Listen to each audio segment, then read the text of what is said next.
So I guess as men, there are many things that we probably fear, we probably feel, we probably think about, but we necessarily don't speak about openly.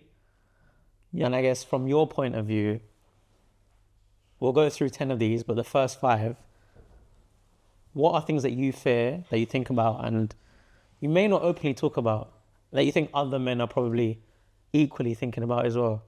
Yeah, so obviously there are many aspects that men just keep hidden and don't openly talk about.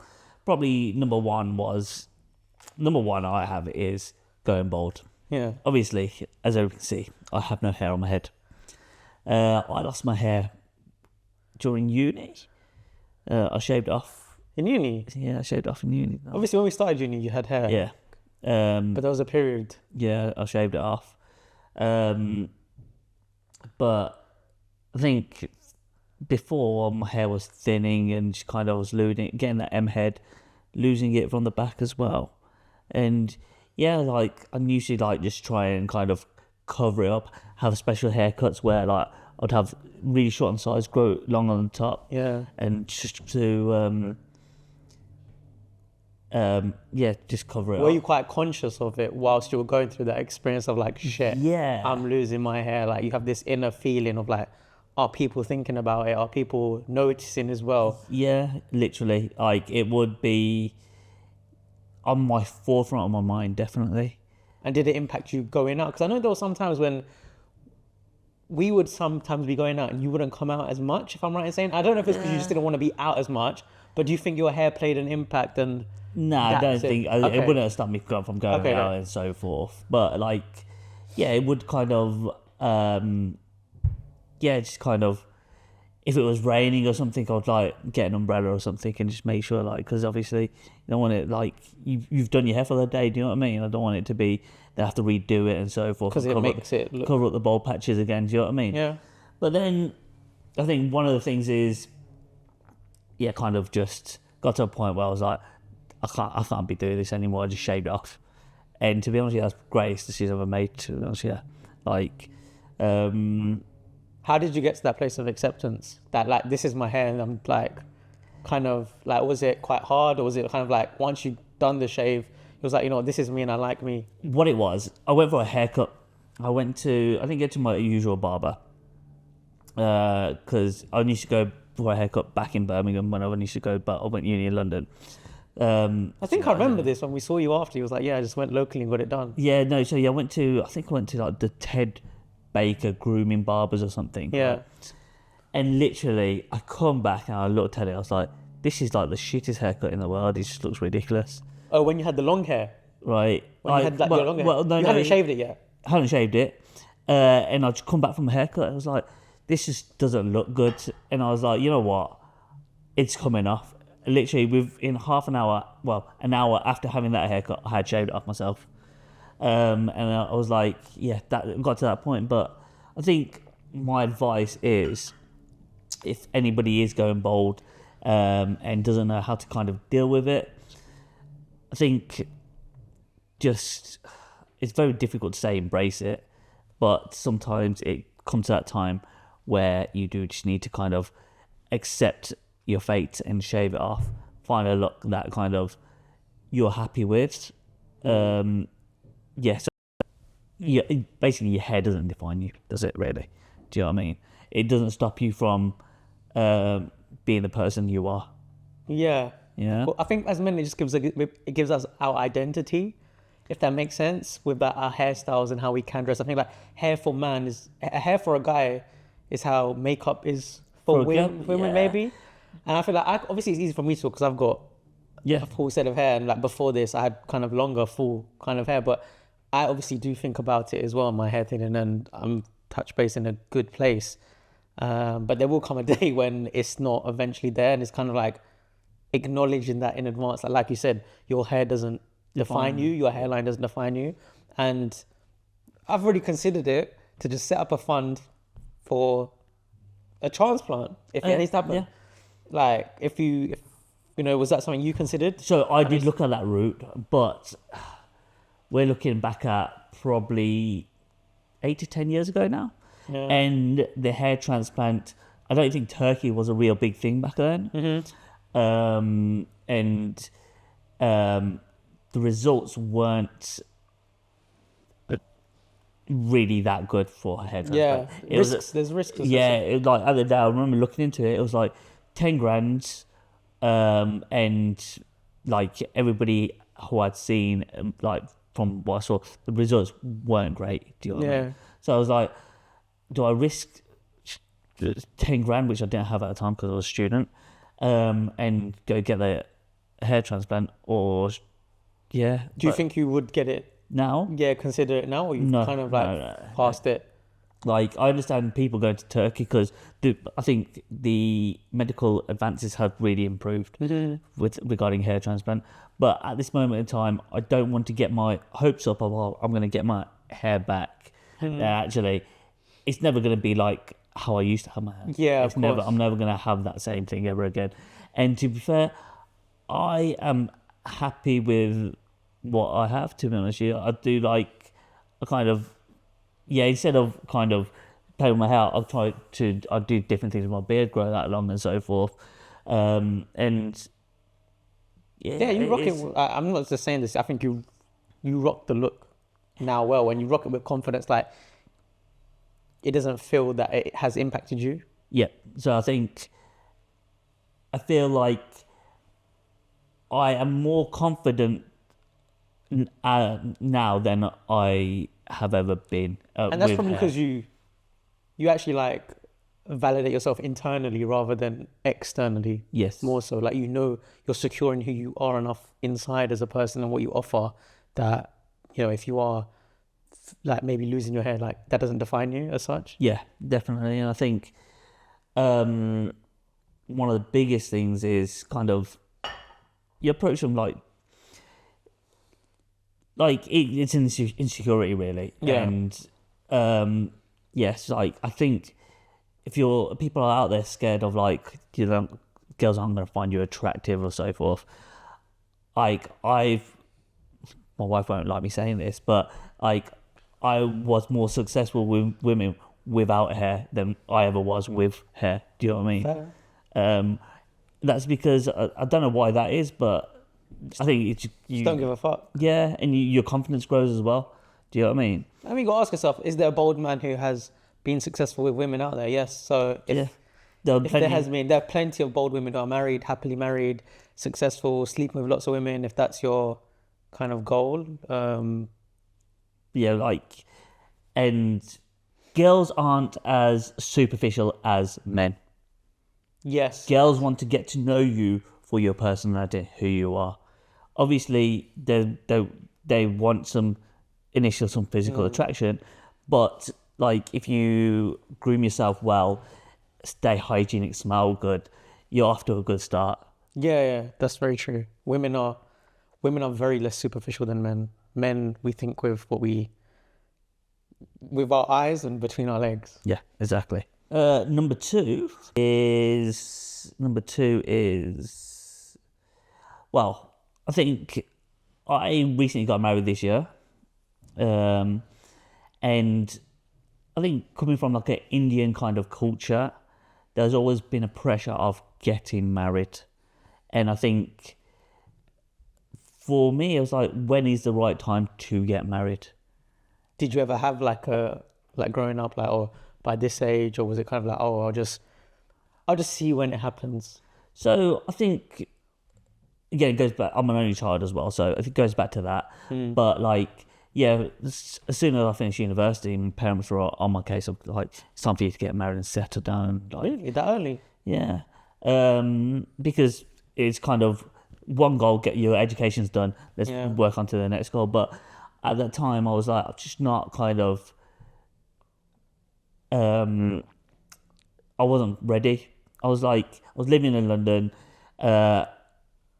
progressing with my career, and I think you just went in the mindset then. Yeah, you kind of like just want to find the next steps in my career. Yeah, as a priority, and then once I feel more settled within that, then think about that next component. Yeah, I think you need to find and develop yourself as a man before you settle down. I think it's very easy to be rushed and pressured into doing that, and like I was someone who was in a relationship through quite a fair bit of my 20s, and I'm not saying I regret it, because, you know, but at the same time, I wish I kind of still had more time to myself, if that makes sense, Yeah. to focus on myself, and maybe got out of those situation, like that situation, sooner than later, to give myself space to do that, because you don't get that time back later. Well, That makes sense. The other thing is everyone's different as well. Do you know what I mean? Yeah. Everybody knows what they want. Well, not everybody knows what they want. Yeah, everybody's different, but people want things at different ages and are ready at different ages. So I kind of I was like, until I turn 30, then that's when I think I'm will be ready in my life to kind of settle down, and get married, find someone, and so forth. But I think, well, at 30, I turned 30, I was like, actually, yeah, it's time to settle down now. But I hadn't met Bijal at that point in my life, right? So I was like, what can I do next to kind of ensure that I'm taking the right steps to kind of meet someone? So I was like meeting people, but like trying to move away from that kind of bachelor lifestyle of like living with my friends in London, to actually let me kind of purchase a home back in Birmingham. Like, I was working from home, so I didn't need to be in the office as much. So I was like, actually, so let me kind of put these things in place, so when like I do meet that someone, we have that thing. Did you actually do that intentionally, to think, oh yeah, if I move back to Birmingham, have my own space, not that it looks more attractive, but it kind of sets me up for the next stages of my life? I think it's a combination. I think it will, like, you kind of attract that kind of person who is ready as well. And like, it gives the persona that this person's kind of got himself together, and he's kind of ready to take that next step in his life. Yeah. So I think, and it kind of really, I got very lucky, because actually when between 30 and 31, I met Bijal, and yeah, now we have that place where as soon as we've got married, we've got the house ready and so forth, and we can kind of grow from there as well. So when we went to Amsterdam for your 30th, is that your 30th? No. No, we didn't go to Amsterdam for my 30th. I think we went to, because it was COVID during my 30th. Oh. We went for my 25th, I think. Was it your 25th we went to Amsterdam? Yeah, that was a long time ago. That was. Actually, it was, isn't it? Yeah. I thought we'd done something for your 30th, and I was going to ask, he wasn't with Bijal then on your 30th? No. It was the December after your 30th. So your birthday was in February. Yep. It was in December. Yeah. That you went, okay. Yeah. But it was COVID at the time, I remember. Okay. Because we had to have a small gathering for my 30th, and because it was like lockdown and so forth. But I think main thing is take your time, be patient, and 30 is a good age. Well, everyone's timeline is different. Everyone's different. But I thought that's when I think that's when you felt ready. Yeah, like you had your career in place, you had a property in place, your finances were in place, you mentally had those foundations to take the next step. I think a lot of things that we maybe do is that, you know, you don't have those things in place, and then you try to get with a woman, and then, you know, your eye gets distracted from those other parts in your life that you could potentially build. And not to say that a woman won't support you through that, but at the same time, you need the space and capacity to work on those things and prioritize those things. I think one quote I got told when I was like in dating is actually basically, if you want a wife, start acting like a husband. Yeah, so if you want a wife, start acting like a husband. Yeah, of course. So you can attract that kind of situation. You are what you attract. Yeah. You can't keep acting like a bachelor and expect to find the perfect wife. Yeah. It ain't gonna work. Yeah, exactly. So that's point number 2. So the third thing, well, 3 and 4 kind of go hand in hand. So number 3 is finances. Yeah. And number 4 is career. Okay. So Save money then. so basically, I think things that we fear is, well, finances, coming from kind of a husband's point of view now, is making sure we have money coming in to financially support our future family. Yeah. Do you feel you have a bigger pressure now? Yes, I think so, yeah. Unspoken pressure? Because I'm assuming BJ doesn't say, "Oh, Tesh, you need to make more money." It's kind of like you put it on yourself rather than your partner. She would never Yeah, say yeah. that to me. Do you know what I mean? But like, actually, like, it is kind of, I need to, like, if when we start to plan to have kids and so forth, like, we want to have a nice lifestyle. We don't want to be able to afford family holidays. We want to move into a larger home, have that more space. Maybe send my kids to private school and so forth. So there are obviously financial pressures that, I think are unspoken about, and I think other men will feel that as well. Do you feel it from like social media and stuff like that, from what you see, or society as a whole? Just men have this inherent. Because the thing is, was it there when you were single as well, or has it changed now you're married? Because when you were single, I'm sure there was still that pressure, but now it's just Yeah, a bit more. So when you're single though, like, you're kind of just supporting yourself, aren't you? So actually, it's, you can kind of, but now, like, Not to be that stereotype, but to provide. provide and so forth, and just make sure, like, you want to be, again, going back to what I said, setting foundations and just making sure, like, things are in place for my future family, and just making sure, yeah, we're comfortable and we don't need to ever worry or stress about things. Yeah. I think the last thing that you want to do as a man is be relying on a woman to having to do that and have that burden by herself. Yes. I think, personally speaking. Yeah, but but like, I think most importantly, you two are a team.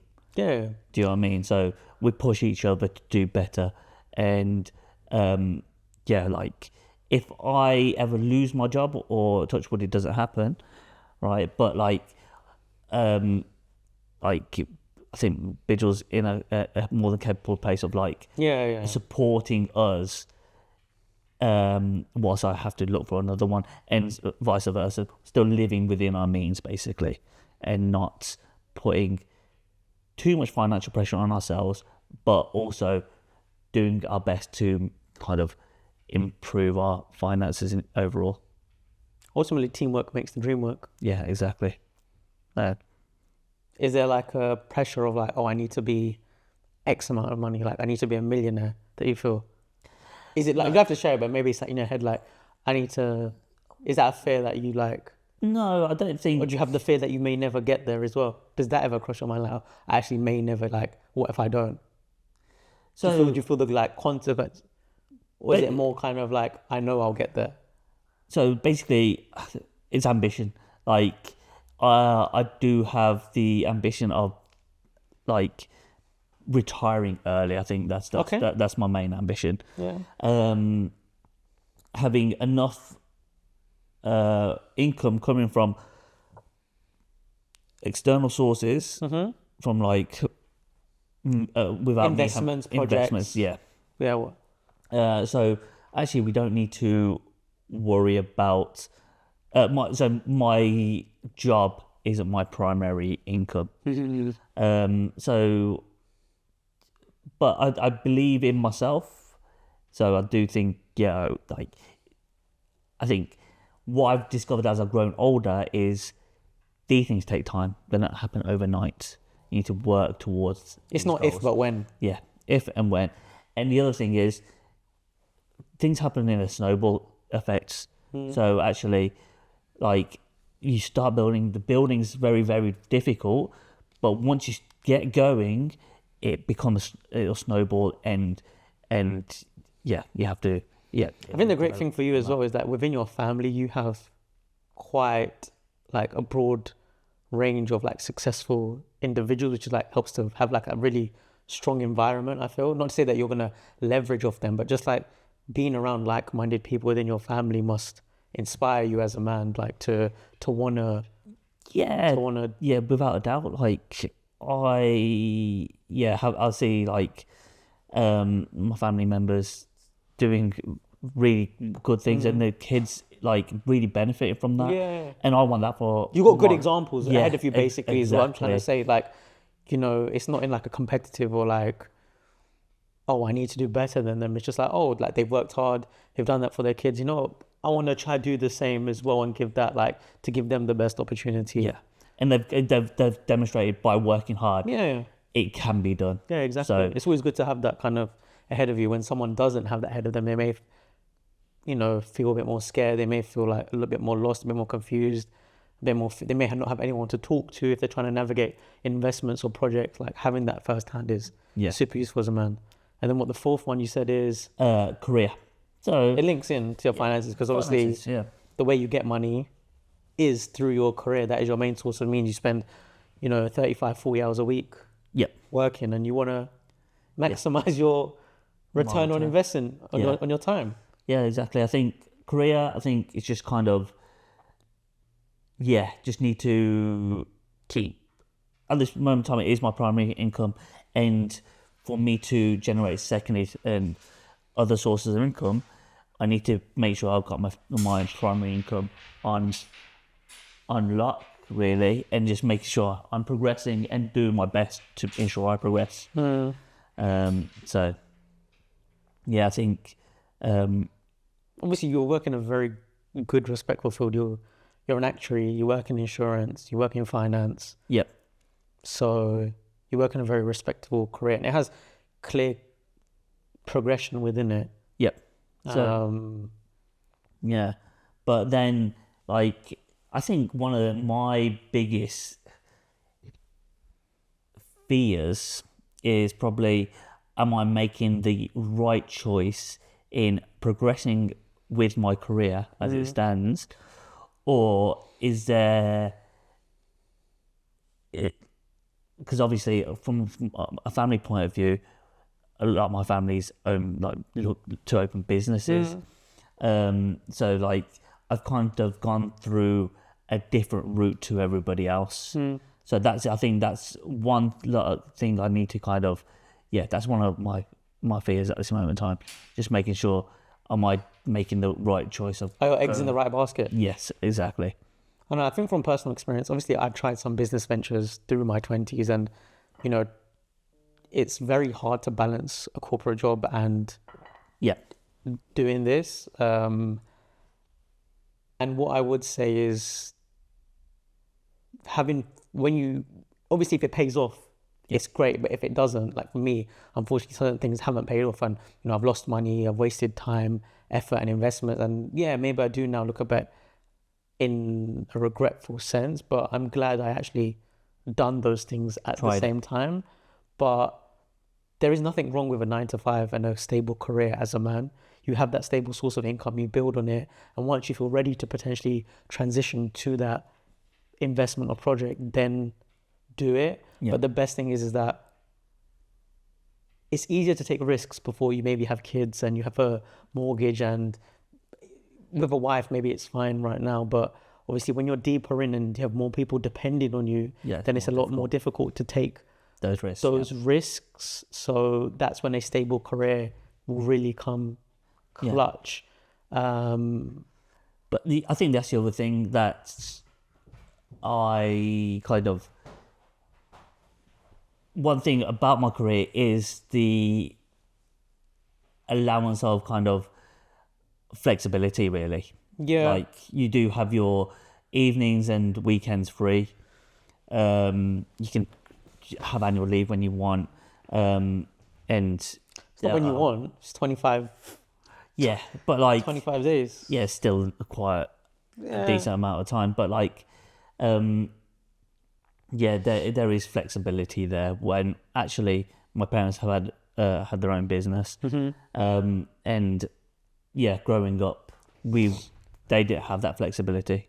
Do you know what I mean? So it's kind of nice, especially kind of spending time with my wife. If we want to do things, we can go and do them because we can just both take time off.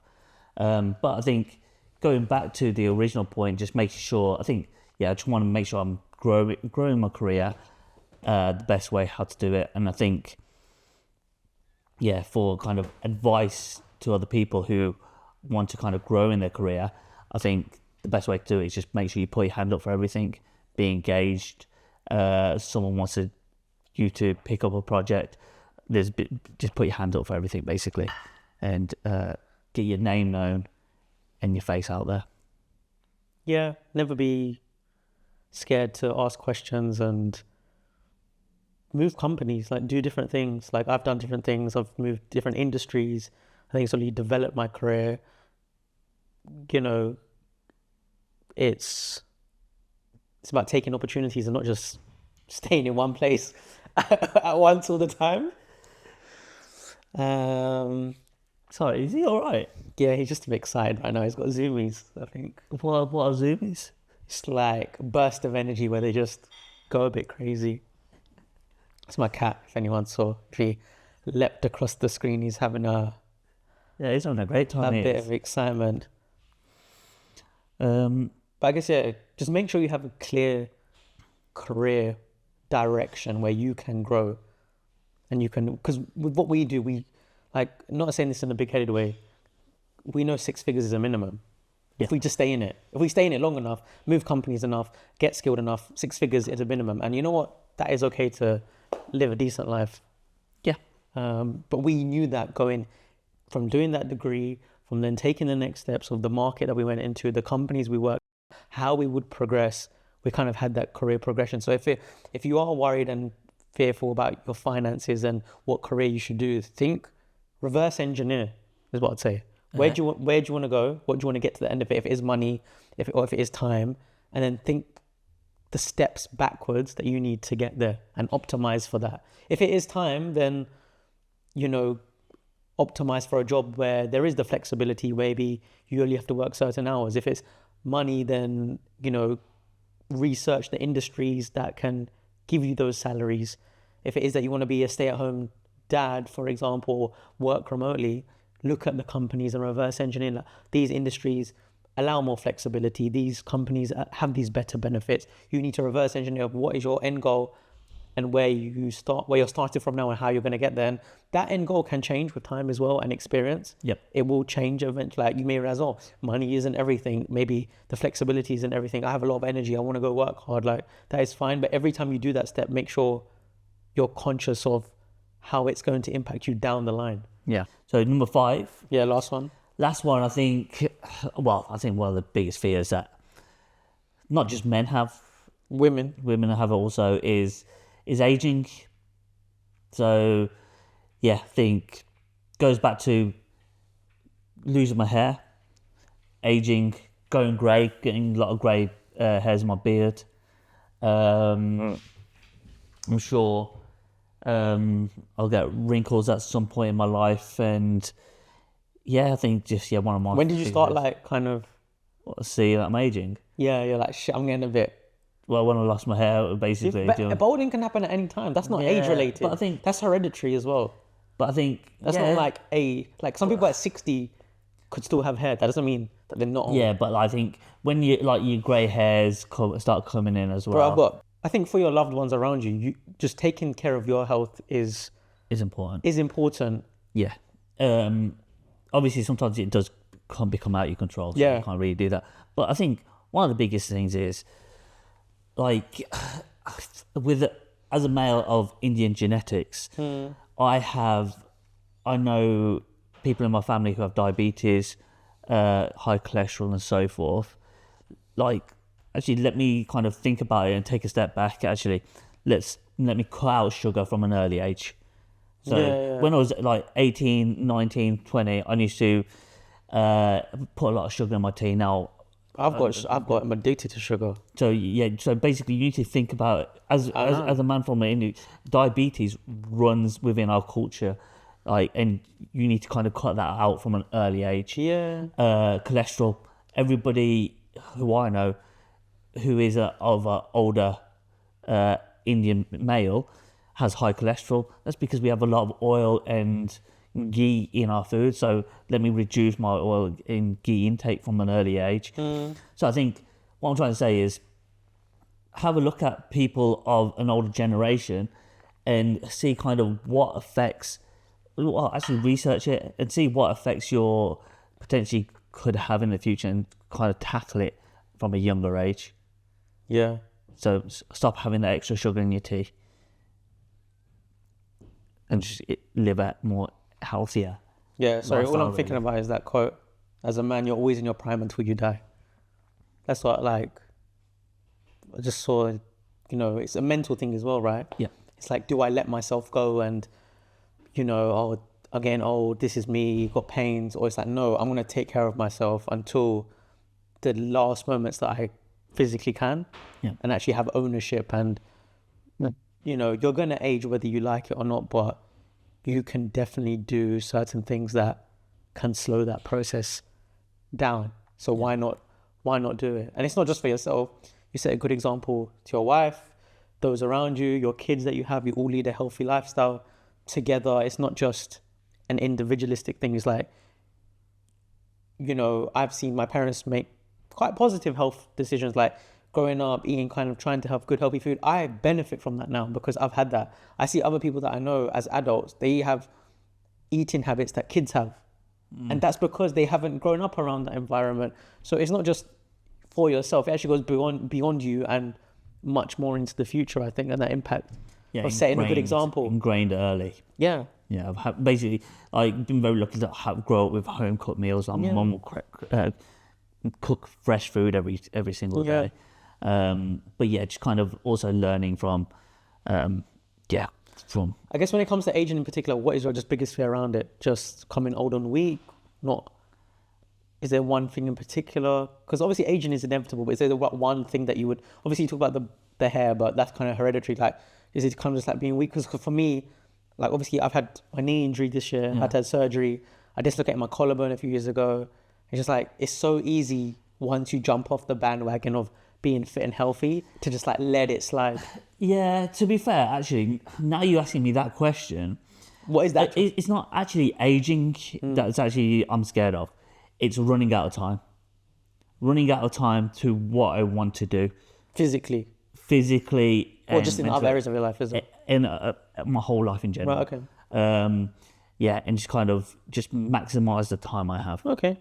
And obviously you need energy and good health to do that. Yes, Your exactly. health is, I'll tell you now firsthand, I've spent a lot of time on this sofa since April because torn ligaments in my knee, had surgery in summer, and the time, I haven't done anything this year, I can't be honest. Like, had a bit of time in summer, enjoying life, but just hasn't gone to as expected. And there's this quote that I was going to say in my segment later, but I'll say it here, is that everyone has a laundry list of problems until they have a health problem, which is when they only have one problem. Yep. All your problems go out the window when you have a health problem because you can't do anything else. Yeah. You can't do like, if you haven't taken care of your health, you have a disease or an illness that onsets, that is the only priority in your life. And you can't do all those things that you listed out. The holidays, the traveling, you want to do this in your career, you want to do this with your kids. You can't do it because depending on what it is that you have, that is the priority now because that is your only problem. Yeah, health is number one. Yeah. Do you know what I mean? But again, it comes back to good eating habits, exercise and so forth. But going back to your surgery though, that was because you played football and you injured yourself through that. Do you know what I mean? It's not because of poor choices basically. Yeah, it wasn't because of poor choices. Yeah. But yeah, anything want to leave your 5 with, or just any way to summarize?